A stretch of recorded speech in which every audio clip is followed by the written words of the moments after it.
Assalamualaikum warahmatullahi wabarakatuh. Ketemu lagi dengan channel A4Y. Jangan lupa komen, like, and subscribe. Kali ini kita akan membahas tentang Pilkades yang akan diselenggarakan pada tanggal 18 Juli 2021, khususnya serentak di Kabupaten Pandeglang. Nah, kita akan beritahu siapa-siapa sih calonnya yang ada di Kabupaten Pandeglang. Tapi saat ini saya akan memberitahu calon Desa Labuan, yaitu Bapak TB Anwar Solihin. Nanti kita akan berbincang-bincang dengan beliau terkait visi misi kedepannya seperti apa. Nah, di sini kita sama-sama siapapun terpilih nanti, khususnya di Kabupaten Pandeglang, bisa memperbaiki desanya masing-masing, karena ujung tombak kemajuan adalah di paling terendah, yaitu di tingkat desa. Oke, kita akan bicara langsung kepada Bapak Anwar Solihin, calon kepala Desa Labuan. Nah, beliau sini, Pak TB. Gimana Pak TB, sehat? Alhamdulillah. Nah, minal aidin. Rokoknya dibuang dulu, minal aidin Pak TB. Nah, inilah pemirsa calon kepala Desa Labuan yang luar biasa dan gagah sekali. Nah, Pak TB, pertanyaan dari saya nih untuk mencalonkan kepala desa. Maaf, memang sebelumnya isunya sudah pernah ya mencalonkan kepala desa? Pernah sih waktu itu di daerah Desa Kalanganyar. Di Desa Kalanganyar. Mundur. Nah, biar lebih enak. Di Desa Kalanganyar. Ya. Pada saat itu, maaf, kalah apa menang? Ya mungkin kita waktu itu urutan ketiga ya. Urutan ketiga dari berapa ini? Dari berapa calon? Dari 4 calon ya. Nah, sekarang pindah ke Kalau waktu Desa Kalanganyar sih mungkin karena kenalnya kita juga awalnya mau Desa Labuan. Cuman karena kita juga waktu itu kita domisilinya di Desa Kalanganyar. Jadi kita coba di Desa Kalanganyar. Kembali sekarang ke Desa Labuan. Ya untuk karena permintaan keluarga besar sih minta di Labuan. Mintanya di Labuan. Nah, untuk saat ini nih, menurut maaf, bukan kita menilai kepala desa yang sudah ada ya. Menurut ini apa sih kelebihan dan kekurangannya untuk Desa Labuan? Ya kalau kekurangan sih saya pikir mungkin ada aja ya. Masih banyak yang harus dibenahi. Cuman ya mungkin harus ada yang benahi.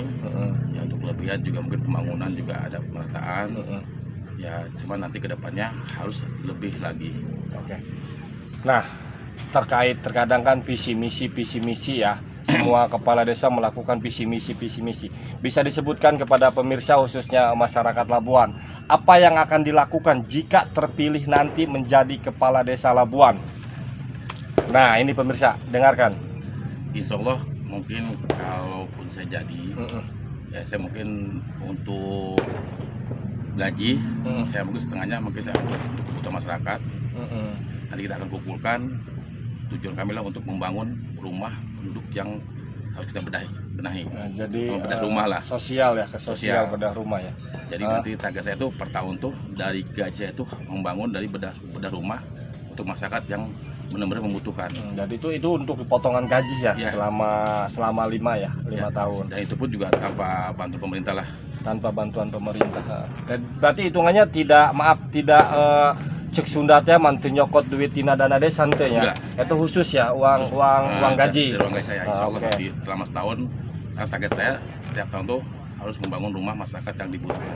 Kayak gitu. Selain itu, selain di sosial, selain di sosial, kita juga mungkin dari pendidikan ya.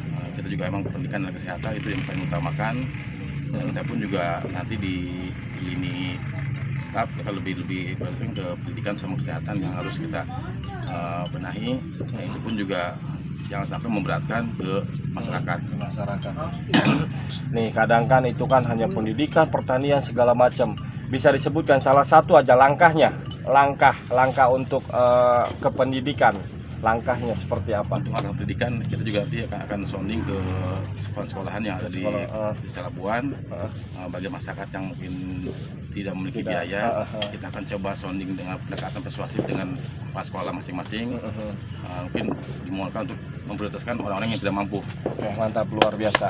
Pendidikan sama apa tadi, sosial ya, kesehatan 3. Terus lagi untuk yang lainnya? Yang lainnya mungkin saya pengen bahwa kedepannya saya pengen punya mobil operasional, yaitu mobil ambulan untuk masyarakat, untuk masyarakat. ya. Jadi masyarakat tinggal menikmati, silakan tanpa harus kena biaya, dan pun untuk transportasi kita siapkan. Karena memang kadang puskesmas Labuan ini tercover banyak lah ya, jadi dengan adanya mobil ambulan desa bisa langsung plus ke rumah sakit berkah gitu ya. Nah, saya mau nanya nih, maaf nih, kalau untuk aset Labuan apa aja sih aset Labuan? Kalau untuk aset Labuan sebenarnya kalau kita kelola sih mungkin dari pasar ya, pasar, dari toko-tokoan yang mungkin tinggal kita kerjasama dengan pihak terkait. Dan itu pun juga kenal sekarang kan di Labuan kan contoh kecil ya pasar ikan ya yang becek gitu kan. Betul. Kita juga udah survei ulang bahwa emang kendalanya memang siring ya, siring yang nggak ada pemampatan sehingga timbulnya air itu jadi banjir. Nah, terkait untuk pasar Labuan ini, sebenarnya pasar Labuan ini kan yang datang ke pasar Labuan ini bukan orang Labuan aja ya, melainkan dari berbagai wilayah ya, di luar Pandeglang juga banyak nih untuk masyarakat dari luar mengeluhkan bahwa letak tatanya ini masih acak-acakan, khususnya di pasar Labuan ini. Bahkan jalan jalan raya ini dipakai gitu tuh. Itu bagaimana cara mengantisipasinya?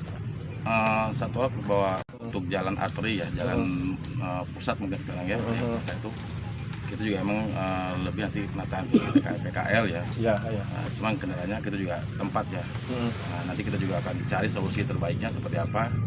Saya berharap bahwa jalan arteri mungkin dari Kapolsek ya sampai ke apotek itu pengen saya itu dipulos aja, tidak ada pedagang. Cuman tinggal penataan aja kemana tempatnya nih.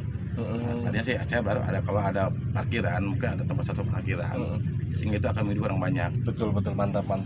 Nah, itu juga pernah dilakukan oleh Bupati ya. Oleh Bupati Ibu Hajahira Narulita, tapi ya tadi itulah ya. Karena memang kurang efektif lah ya. Mudah-mudahan dengan kepala desa yang turun akan lebih luar biasa. Amin. Nah, selain pasar, apa lagi nih?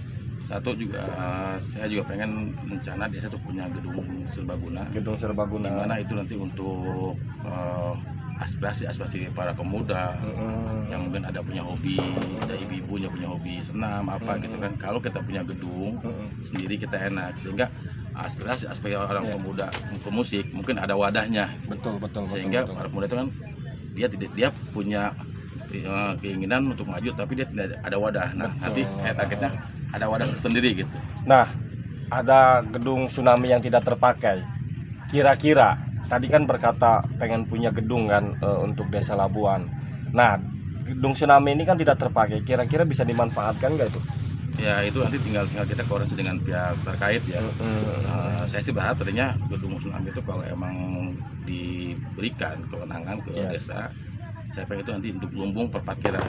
Mantap. Sehingga nanti kalau orang pasar kan bisa menghidup orang banyak, tukang beca jadi hidup, tukang ojek juga jadi hidup. Betul. Nah, nanti untuk ke depan juga mobil pun juga harus pakai semua kumpul di situ. Dan kebetulan beliau juga sih sudah aktif di sosial, yaitu di Paguyuban Putra Mandala ya, ketua ya Pak Lurah. Nah, apalagi Pak Lurah nih yang disampaikan visi misinya untuk masyarakat Labuan agar mereka juga semakin greget nih gitu nih. Saya rasa kalau beliau terpilih pasti saya yakin karena sudah tahu sepak terjang beliau di sosialnya juga. Nah, selain itu apa lagi nih? Saya pengen Labuan juga pengen ada semacam kuliner ya. Mungkin ya contoh kayak Jogja gitu. Kenapa Labuan juga nggak bisa gitu. Betul. Saya pengen nanti tiap malam tuh jam sekian kita atur punya, sehingga orang-orang yang tadinya tidak jual-jualan di kampung bisa di jalan. Nanti kita juga tetap ada terkait ya, kita izin dengan Kapolsek, Koramil, para muspika lah intinya. Sehingga nanti saya pengen Labuan tuh indah lah. Luar biasa benar. Dari segi kuliner juga, sehingga masyarakat yang punya contoh kotak-kotak nih kan bisa diiniin, terus kerupuk ikan, deng-deng gitu. Ciri khas Labuan lah ya, khususnya ciri khas Pandeglang gitu. Nah, kalau memang seperti itu kenapa sih bukan dimanfaatkan nih di Plaza Lantai 3 itu kan kosong tuh, Pak Lurah. Nah, sebenarnya kita juga udah koordinasi dengan Disperindag ya. Cuma nanti kita tinggal hanya mungkin cari investor aja ya. Betul. Ya, kenapa? Kalau emang plaza itu di lantai 3 kita gunakan untuk kuliner loh, Nah, untuk tongkrongan anak muda, Iya. otomatis secara tidak langsung toko-toko yang tadinya tutupnya jam 6 mungkin akan lebih lama lagi, jam 9, jam 10-an gitu kan. Sehingga intinya menghidupi orang banyak lah. Khususnya di Desa Labuan ya. Mantap tuh pemirsa tuh. Ada lagi?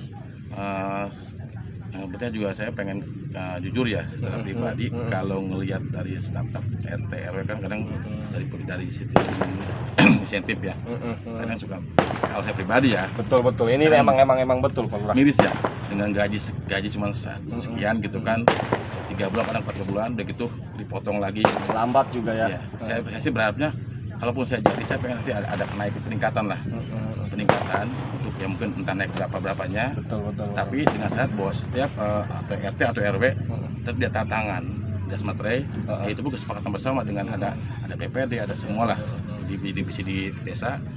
Kenapa? Kalau kita jelas, orang auditornya akan memberikan kontribusi yang jelas juga. Betul.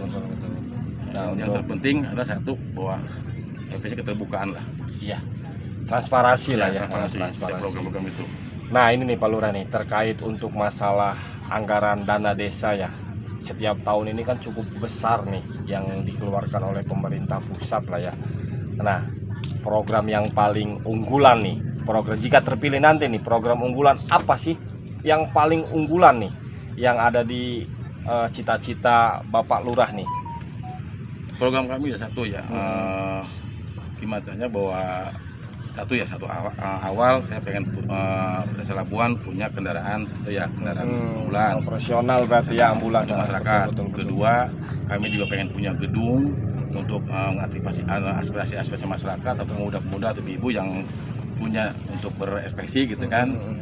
Saya pengen Labuan tuh kayak dulu ya, punya kalau ada kegiatan musik, betul. ada gedungnya gitu. Sekarang kan kasihan juga lihat pemuda hanya mungkin rental musik, tapi untuk lebih jenjang ke yang tinggi tidak ada. Jadi mati suri, seakan mati suri ya untuk dunia permusikan lah. Nah selain begitu juga nih, ke Pak Anwar ini kan aktif di dalam apa namanya tuh kesenian ya, kesenian dari TTKDH. Nah akan dibangkitkan lagi enggak nih untuk kesenian nih? Itu udah pastilah. Sudah pastilah ya. Kita kembangkan lagi seni budaya, karena kita juga ada selain seni budaya TTKDH kan ada seni musik, seni. Intinya saya pengen gebrakan awal itu semua bidang seni ada tumbuh lah. Karena maaf ya, saya rasa untuk bidang seni hanya faktor bawah aja yang diatur pada sibuk untuk dana ya. Kenapa sih kita kembangkannya dengan adanya kita punya gedung sendiri, itu kan bisa menepati tempat aspirasi para pemusik atau jalanan, kita ada wadahnya lah. Nih, Pak Lurah nih mau nanya nih, sebelum menjawab apa sih yang sudah dilakukan nih? Kalau saya kan sudah dengar dari orang-orang kan, karena memang TB Anwar Soleh ini sudah membangun rumah bersama organisasi gaib lah ya. Pada waktu itu udah berapa rumah gitu, walaupun bukan di Labuan. Nah kira-kira nih, apa sih yang pernah dilakukan nih untuk masyarakat nih? Punten nih, nanya nih, biar mereka juga tahu gitu bahwa belum jadi lurah aja udah wow gitu kan, sudah melakukan gitu. Sementara kita juga emang pernah di bidang sosial ya. Nah, kebetulan saya juga ketua umum ya bagi Berputra Mandala. Betul. Nah, kemarin kita juga udah mengadakan sunatan masal ya, betul. Yatim. Sunatan masal, santunan anak yatim lah ya. Ya mungkin itu program-program bergulir ya. Kedua juga saya juga pengen kedepannya di Labuan juga ada program bedah rumah. Itu pun juga kita tanpa melibatkan pemerintah. Maaf, bukan saya menyinggung pemerintahan ya. Kenapa kita berdayakanlah program gotong royong atau soal daya masyarakat. Kita banyak lah toko-toko, kita tinggal sounding aja seperti apa gitu kan. Sayanglah Labuan punya investasi yang tinggi dari segi pasar. Kenapa sih kita tinggal join aja dengan mereka untuk pemasukan sedikit desa untuk masyarakat juga gitu. Iya. Oke. Sangat luar biasa nih.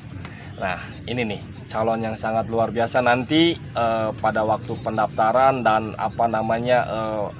mengucik Sunda teh manggeus menang nomor kayak orang ngobrol-ngobrol deh nya kepastian gitu, karena iya kan masih keneh arek gitu tak. Mudah-mudahan doakeun beliau lolos. Amin. Cuman segitu Pak Lurah, nggak ada lagi. Ya saya cuman ini minta doanya aja dan dukungannya, terutama suaranya. Betul. Kalau dukungan sih mungkin orang juga semua pada mendukung. Cuman kalau cuma hanya mendukung aja kan cuma ya. Ulah milih karena duitnya, saya nanya gitu ngambalikeun ke arah rangel tanya. Betul. Lamun milih karena duit mah gitu. Kamu menang ngahutang segalanya. Gitu loh mana sampai ngahutang ka dieu ka ditu eta palurahnya. Nah, itu makanya kan intinya gini, kalau saya kan tidak mau seperti itu. Betul. Karena saya nggak mau jadi lurah ternyata Punya hutang banyak gitu karena habis sampai ratusan juta, gaji lurah berapa sih ya gitu. Ya, Nggak bakal tertutup. Nah, untuk daftar pemilih tetapnya ini berapa ribu sih di Desa Labuan?